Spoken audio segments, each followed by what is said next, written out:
Comer tudinho, viu, Capitu? O que é? O que é? O que é essa comidinha? Tá bom? Essa comidinha, sabe o que é? É frango com arroz. Frango, né? É frango? É frango. Tu gosta de frango? Eu gosto de frango.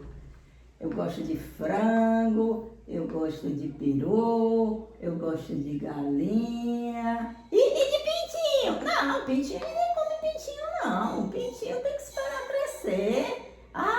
Bom, né? É ótimo, Capitu. Você sabe que a Clarissa, no capítulo de hoje, ela vai dar comida para as galinhas e para os pintinhos. E para os pintinhos também. Come aqui mais um pouquinho. Tá cheia de brinquedo, né? Em cima da sua mesinha. Parece até o quintal da Clarissa. E o quintal da Clarissa tem bichinho?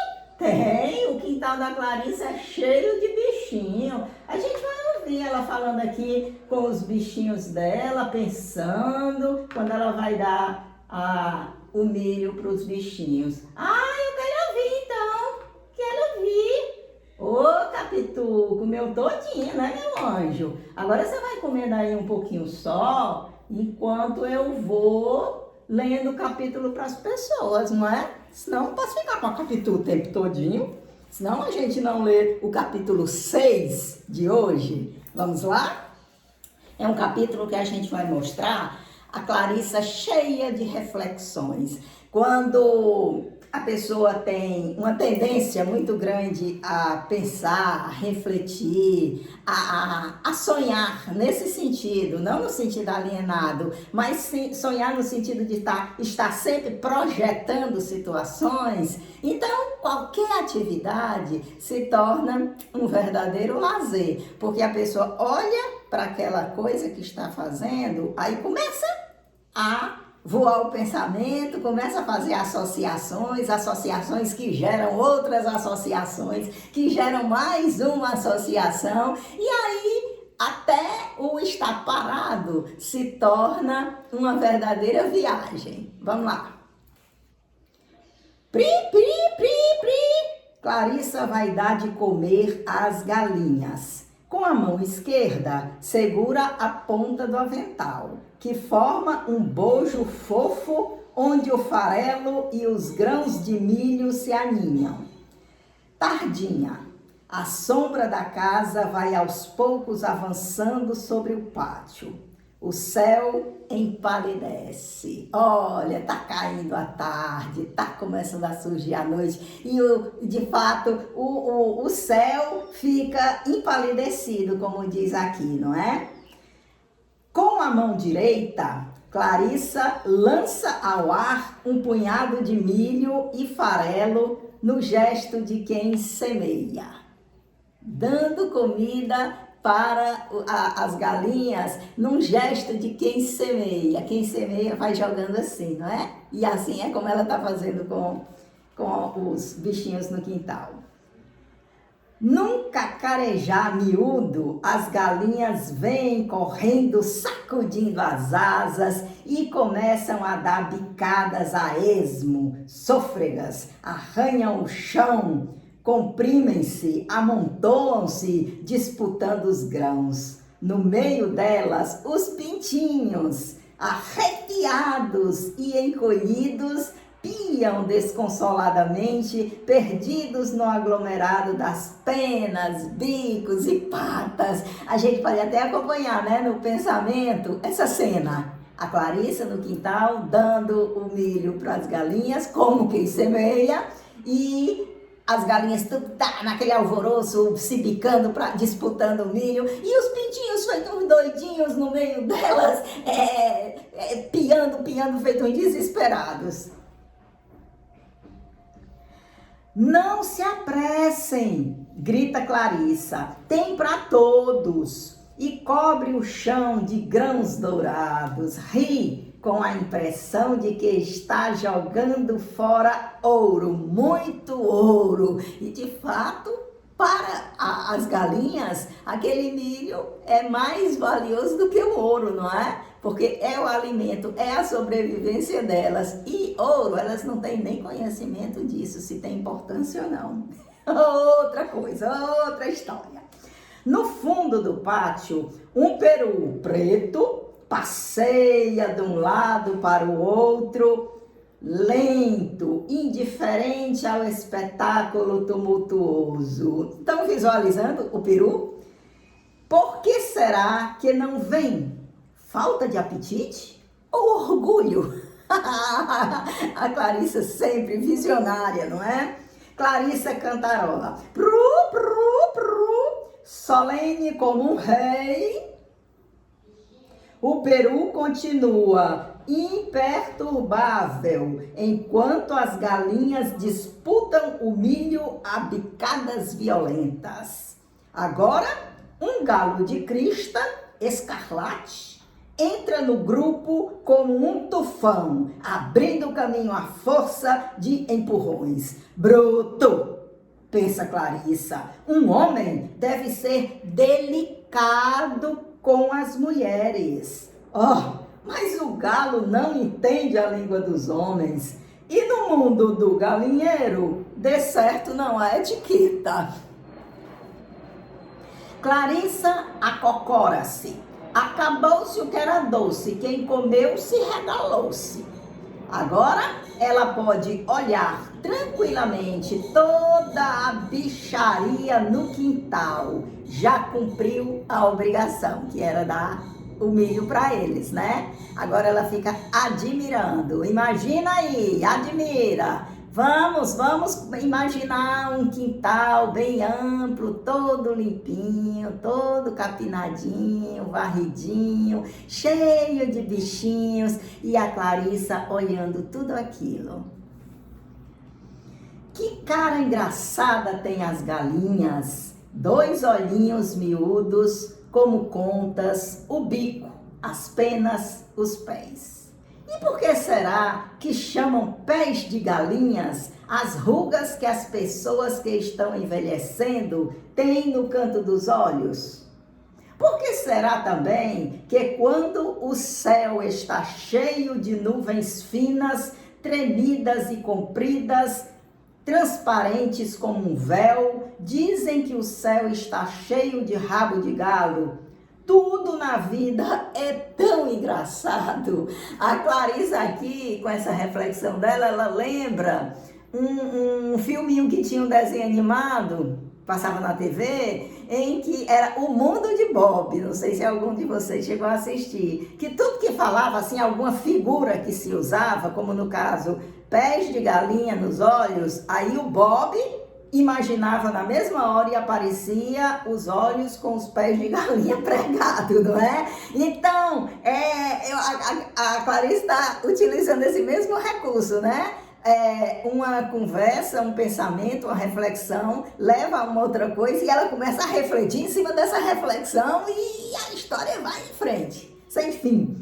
Agora, os olhos de Clarissa estão fitos num pintinho magríssimo e encolhido, que se acha parado longe do grupo, quieto, a cabeça quase sumida dentro da penugem arrepiada. O pobrezinho naturalmente está pesteado. Por que será que há um doutor para os homens e não há um doutor para os pintos? Mais uma reflexão dentro da reflexão. Mas pensando bem, seria de morrer de riso se aparecesse agora um doutor galo, de óculos, bolsinha na mão, e chegasse e dissesse para o pintinho doente: menino, bote a língua. E depois tomasse o pulso dele e se pusesse a escrever uma receita para mandarem fazer na farmácia, uma farmácia de galinha. Tudo bobagens. A tia Eufrazina sempre diz que ela é uma tolinha que vive fazendo perguntas absurdas, portando-se como uma criança. Olha aí, viu? As reflexões, subreflexões da Clarice faz concluir que a tia que tem razão de dizer que ela é bobinha, porque ela fica fazendo essas perguntas sem noções, coisa de criança. E não, e tem noção sim, é um modo de você se distrair, você até exercer o seu raciocínio, estimular a sua criatividade na medida que você faz uma reflexão dessa. Ora, não é por mal, ela pensa essas coisas porque não há de dizê-las. Que culpa tem de fazer perguntas bobas se ninguém lhe explica nada, ninguém lhe conta como são os segredos do mundo? Uma pessoa que é muito curiosa, se ela não tem uma resposta satisfatória para o nível de conhecimento dela, ela termina criando as suas próprias hipóteses. É muito sagaz essa atitude da Clarissa, desculpa. Lá em casa, na estância, não tinha amigas para conversar. Papai vivia no campo. Na hora da sesta, dormia. Na hora das refeições, comia. E só falava nos rodeios, na marcação do gado, na safra, quando ela, pobrezinha, perguntava: como é que nasce os terneiros, papai? Mamãe arregalava os olhos desse tamanho para ela. Papai franzia as sobrancelhas cerradas e ficava com cara parecida com a daquele gigante que comia as criancinhas. Clarissa senta-se no chão e cruza as pernas. As galinhas agora se encontram espalhadas por todo o quintal. 2 franguinhos brancos se dão bicadas. Beijos? Clarissa observa-os interessada. Será que estão brigando ou se acariciando? Já escorregou a reflexão dela para outra vertente. E a Capitu quer uma aguinha. Eu quero da aguinha. Ponto, mamãe. Uma aguinha. Tá bom? Minha aguinha.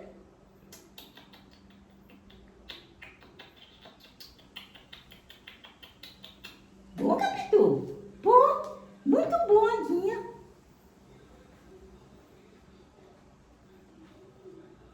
Você tá gostando da Clarissa aqui no quintal dela? Ela tá fazendo a maior festa, tá sendo mesmo a maior diversão, o maior parque de diversão agora, né? Enquanto ela saiu só para dar o milho para as galinhas. Mas como isso está rendendo? Como isso está se transformando numa verdadeira montanha-russa de pensamentos e reflexões entremeados e brotando, feito uma plantação depois de espalhada a semente e depois de um bom pé d'água. Mas pensando bem, o beijo é uma coisa muito esquisita. Olha, a história da Clarice já chegou no beijo, porque ela viu 2 franguinhos se bicando, podia ser briga e podia ser carinho, podia ser um beijo. E aí o beijo, resvala já para outra reflexão. Lábios que se encostam noutros lábios. Para que tanto mistério? No cinema, todos os namorados se beijam. Ninguém repara. Ninguém fala. Aqui fora, se a gente fosse beijar um rapaz, meu Deus, vinha o mundo abaixo. Toda a gente falava, toda a gente criticava. Dizem que a Vivi é muito desfrutável, que beija todos os namorados que tem. A Dudu também.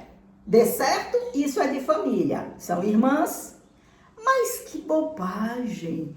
Uma pessoa fica mal vista, fica falada, fica sendo considerada desfrutável e sapeca só porque deixou o namorado encostar os lábios nos lábios dela. Ora, onde já se viu? E aqui a gente sente que quando o assunto resvala para o social, para as pessoas, para a cultura, o modo de viver e de pensar das pessoas, as relações já começam a se deteriorar, né?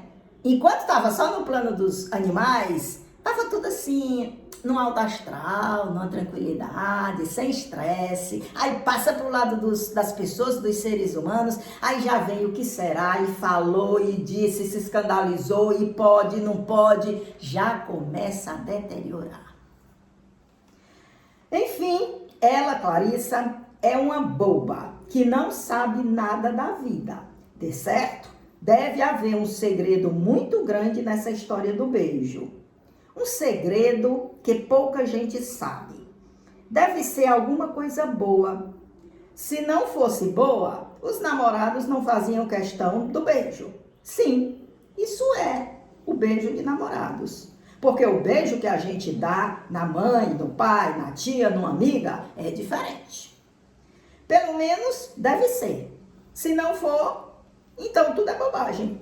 Se o beijo dos namorados tem o mesmo gosto, não vale a pena. Enfim, é um segredo, um mistério, não sei. Ah, não sabe, ela está curiosa justamente para penetrar nesse mundo desconhecido que o próprio organismo dela já solicita, já pede aprofundamento e, no entanto, ela está ali, sem ter como ter esse esclarecimento. Os pais não falam, a tia muito menos. Onde ela poderia obter informações, que é com as duas coleguinhas, é proibida. Então, fica difícil, fica só no plano da reflexão e fica no plano da criação das teorias, das hipóteses dela, né? Inclina-se mais sobre o chão. A terra está inundada de sol. Aqui e ali brilham seixos miúdos, pedaços de vidros, gravetos. Clarissa compara a epiderme do braço com a cor da terra. A capacidade da Clarissa de observação, de comparação, de síntese é impressionante. Ela não sossega, ela é naturalmente curiosa. É uma faceta da adolescência que precisa ser muito valorizada e muito estimulada, não é? Essa transição entre a infância e a adolescência, recheada de curiosidade, de uma certa audácia, vem de uma força interior, mas vem também de tudo aquilo que a pessoa começa a ver com os olhos diferentes do que via antes. Quase da mesma cor, pensa, morena. A terra também é morena. Eu sou assim, é porque aquele sol lá na estância queima. Depois, o papai é moreno, a mamãe é morena. Eu tinha que nascer morena. Tudo bem até aí, mas será que vai ficar só nisso? Fica por um instante com o olhar vago, imaginando coisas. Mas como é que aquele pintinho amarelo é filho da galinha preta? Logo, a cor da mãe não regula. Se ela é morena porque o pai e a mãe dela são morenos, então por que aquele pintinho não tem a mesma cor da mãe? Mais questionamentos, mais curiosidades a serem saciadas. Decididamente, ela não sabe nada da vida. Mesmo não podia ser de outro modo. Titia vive com o olho em cima dela. Não a deixa passear. Só lhe permite um cinema por semana. E isso mesmo, nem toda semana. Não quer que ela tenha amigas íntimas. Chega quase a enxotar de casa a coitada da Dudu e a coitada da Vivi. Quanta coisa interessante elas lhe podiam contar. Sim, principalmente no mundo, na década de 30, que nem se pensava que iria existir uma internet, não é? Nem se imaginava um Google para se perguntar as coisas. E se fosse perguntar para os adultos ficavam encabulados, os adultos não tinham como falar. Tinha que perguntar para os iguais, né? Para as amigas. E aí é a sorte de como é que essa amiga vai explicar, se vai saber, se vai inventar, de que forma foi que ela soube das coisas da vida. Enfim, é angustiante. Também tem essa faceta de muita curiosidade e, ao mesmo tempo, muita dificuldade de chegar até a saciedade das respostas, né?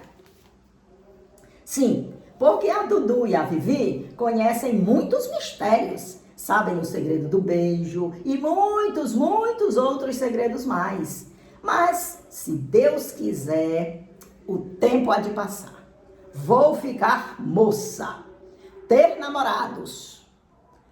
De verdade, namorados muito verdadeiros. O noivo. Um dia me caso e depois ganho um bebê. Numa noite muito estrelada, com uma lua enorme, o bebê vem num cestinho de ouro preso no bico de uma cegonha. De uma cegonha? Mas será mesmo que as crianças são trazidas pela cegonha? Claro, ela sabe que essa história de cegonha é invenção. Mas o melhor é nem pensar nisso. Clarissa franze a testa, alça de leve a sobrancelha direita. Fica com a cabeça inclinada sobre o ombro, numa grande indecisão.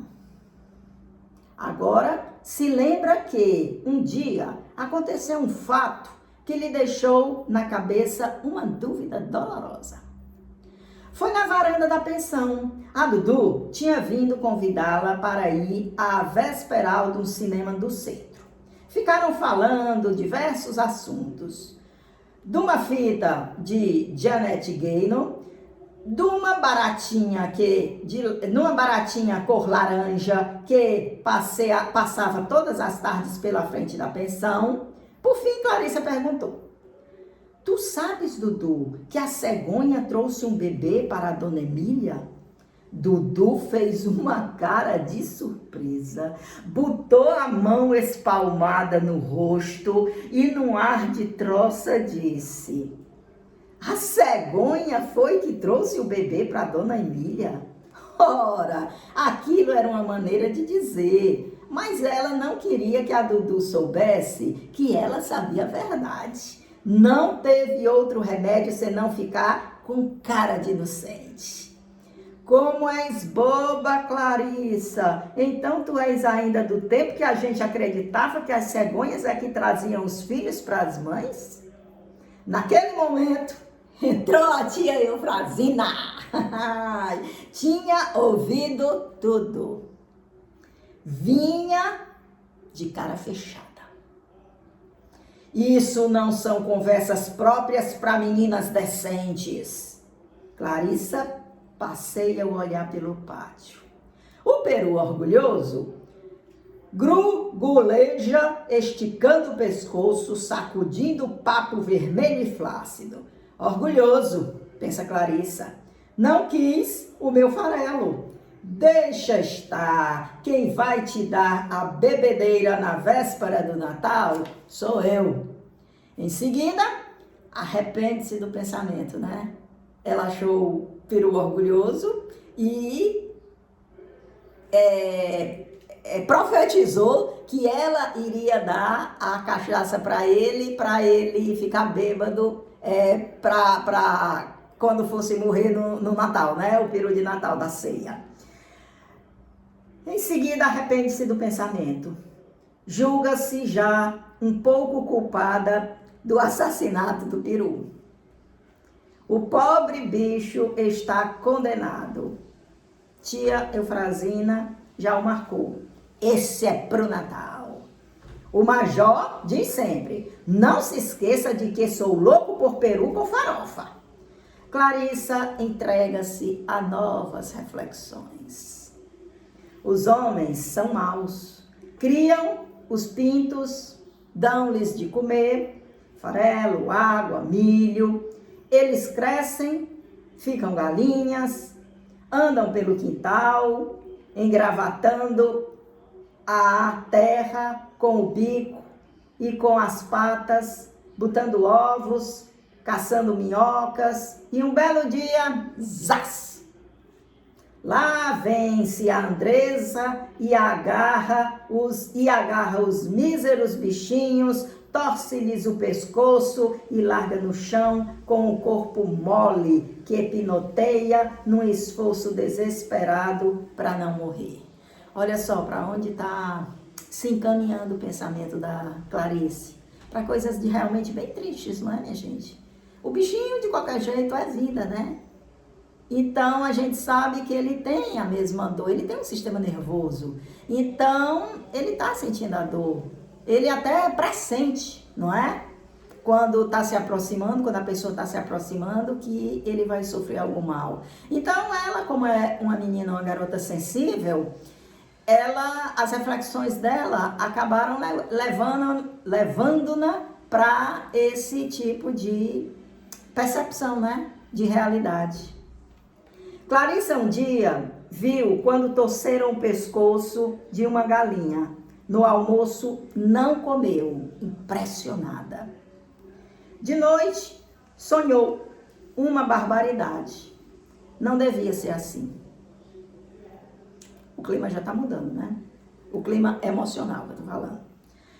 Enternecida, Clarissa estende o braço para apanhar o pintinho arrepiado, para acariciá-lo, para dar-lhe um pouco do seu calor. Mas o pintinho foge assustado, piando perdidamente. Clarissa pensa, está ressabiado. Também o que ele vê todos os dias dá para assustar. Ela se condói, então, daquele pintinho que ela tinha já visto, que estava afastado, todo amofinado. Então, ela vai ao encontro dele, mas ele, ressabiado, ele foge, né? Piando. Ergue-se. Está na hora do banho. Parece até um milagre a tia não ter surgido ainda à porta para gritar. Clarissa, está na hora. Até o papagaio estranha, pois sacode a plumagem e grita. Clarissa! O papagaio é mais feliz. Todos lhe dão de comer, conversam e brincam com ele. Mas ninguém pensa em comê-lo com farofa. Boa vida. Graças a Deus, né, papai? Que ninguém quer te comer com farofa, né? Mas eu também não ia deixar não, né? Que comesse o meu papaizinho com farofa. Eu não ia deixar de jeito nenhum. Meu papaizinho tá aqui de enfeite até que cheguem os outros bichinhos, que alguém ficou de providenciar outros bichinhos. Foi até bom a gente ter entrado nessa história do papagaiozinho, que é para poder, daqui a pouco, assim que acabar, eu questionar a pessoa responsável pelo cantinho da leitura, que se comprometeu a arranjar os bichinhos compatíveis com o tamanho do nosso papagaio. Clarissa caminha. Os pés descalços pisam a terra morna. O céu está muito claro, de uma claridade leitosa. O sol já se escondeu por trás da casa de Dona Tatá. Ouve-se a voz do menino doente. Mamãe, mamãe, vem me buscar. Não tem mais sol, estou com frio. Uma voz dolorida, fraca, que se crava no coração da gente. Olha, a bichinha já estava baixando o astral por causa daquelas reflexões que ela teve, por causa do pintinho, e agora ainda chama a atenção o meninozinho doente da Dona Tatá. Meu Deus, aí a coisa já vai mudando, né? Ou seja, você fica exposto à vida, você já não é mais totalmente uma criança, a Clarissa já está adolescendo, né? Então ela já vai se contaminando também com as amarguras que encontra ao seu redor. Se as galinhas pudessem falar, pensa Clarissa, na hora do sacrifício de certo, falariam com a voz igual a do Tonico. Olha a associação que ela faz. Sofrimento é sofrimento. Seja no Tonico, que é gente, seja na galinha, que é uma ave. Mas o sofrimento está ali presente, na carne. É uma leitura, é um alfabeto orgânico. Então, ela já se coloca, ela já tem essa empatia com os animais, porque sabe que eles também passam por sofrimentos, passam por... E não entendem, eles não têm o raciocínio para dizer, eles me matam porque é a sobrevivência, então uns vão matando os outros para sobreviver, assim como outros também nos matam. Como diz a música, de raiva, de fome, de decepção, de qualquer coisa, mas a gente também está morrendo e está sobrevivendo a todo momento, lutando para não se acabar totalmente, lutando para ainda ver uma razão, um motivo para continuar existindo, continuar defendendo o nosso direito de estar vivo com prazer e não apenas sobrevivendo. Se as galinhas pudessem falar, na hora do sacrifício de certo falariam com a voz igual a do Tonico. Se a Andressa é a cozinheira da pensão, não seja má, não me torça o pescoço, com uma sombra de tristeza nos olhos, Clarissa entra em casa. Pronto. Fez-se a empatia, ela agora está sentindo também a dor do outro, e a dor do outro é a dor do outro semelhante a mim e também a dor de outros seres vivos. A pessoa quando pensa, a pessoa quando sente aquela identificação, a tal empatia, a pessoa acaba também entrando nesse marasmo, entrando nessa melancolia, entrando nessa tristeza. E assim acaba esse nosso capítulo, o nosso capítulo 6, com a tristeza da Clarissa, que começou também indo dar o milho para as galinhas e no envolvimento dela, com todo aquele momento, ela acabou absorvendo a tristeza porque se colocou no lugar do outro, se projetou para a vida daquele outro que sofria, fosse o menino, fosse a avezinha que ia morrer para o Natal, e isso acabou gerando nela essa tristeza que a gente acabou o capítulo. E aí, pensa que esqueci não. Pensa que o papagaiozinho esqueceu não. Promessa é uma dívida. O que a minha Capitu prometeu? Prometi arranjar um gatinho e um peixinho amarelo. E arranjou? Arranjei. Tô esperando. Chega hoje. E quando chegar, eu vou fazer um vídeo mostrando que eu cumpri minha promessa. E a gente vai ter agora 3 bichinhos para fazer companhia, o papagaiozinho e para enfeitar mais ainda o nosso cantinho da leitura e tornar a nossa leitura mais gostosa do que já vem sendo. Vamos ver, posso aguardar. Posso dizer para o pessoal, minha gente, confie na Capitu, a Capitu tem palavra, se ela diz que vai, que já arranjou, tá só esperando os bichinhos chegarem, é porque é verdade. Pode dizer, palavra de Capitu. Minha gente, palavra de Capitu.